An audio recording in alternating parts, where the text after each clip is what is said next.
One, two, 1, 2, 3, 4.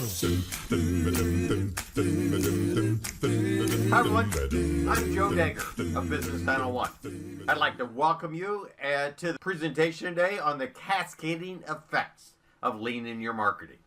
It's just not about how effective and efficient you can make marketing by applying lean to it. It's also how effective and efficient you can make the rest of the organization when lean is part of your marketing. And then we move to exploration, right? That's number 3. 1, 2, 3. All right, creativity. And I don't mean just imagination and going through. I'm talking about the ability to be creative, and that means you got to be able to adapt to changes. That means you got to be able to learn new ideas. And I know that sounds kind of maybe simplistic and of course that, but you can't be someone that can take that first idea and that's it. You got to be able to look and look at 2, 3, 4 different ideas and stuff and determine the best path. Conviction. Okay, it's not easy.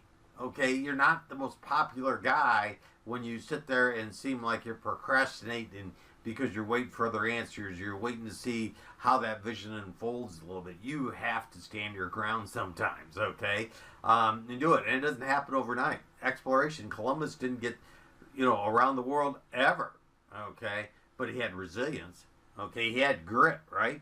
Challenge. You have to be willing to offer those unique perspectives, especially maybe contrarian to your internal thinking. You have to be able to stand up and look at the customer's viewpoint, okay, and base it on their value and economic drivers. And we don't ever fund it. We fund outcomes, right? We pay sales guys commissions, and we drive the wrong behavior. Is it going to work in integrated team selling?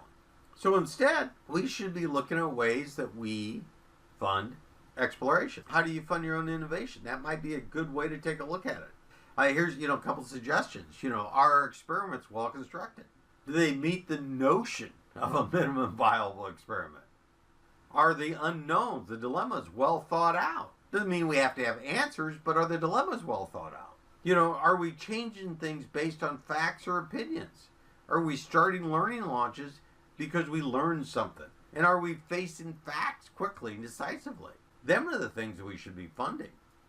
Now here's the old S-curve, and this is the real importance of EDCA. The blame on lean all the time is that we were into red ocean, we have a commoditized product, and we're just doing incremental innovation. It's not good enough today. It's got to be disruptive, right? Design thinking, blue ocean type thinking. We got to take it way out there.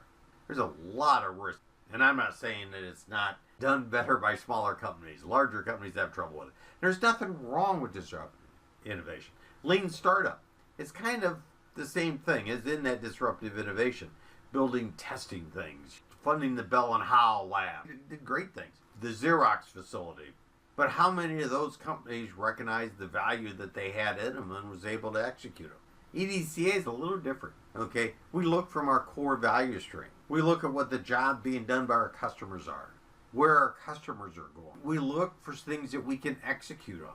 Xerox developed a mouse and didn't realize they ain't gained from it. I'll use Apple as an example. Jobs came back and there were 75 different products. He narrowed it down to under 10.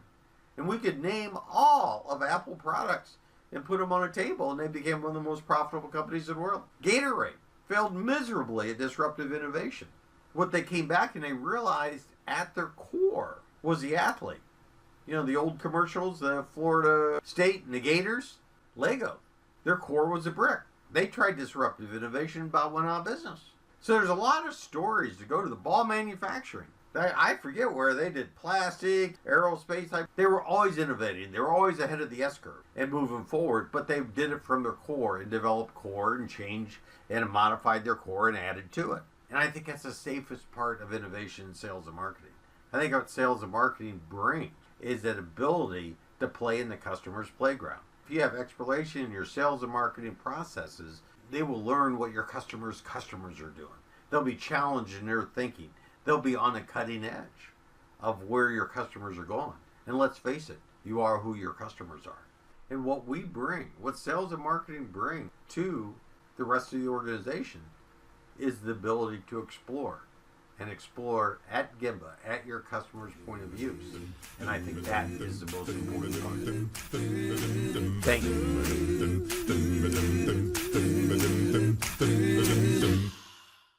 Take my bottle to the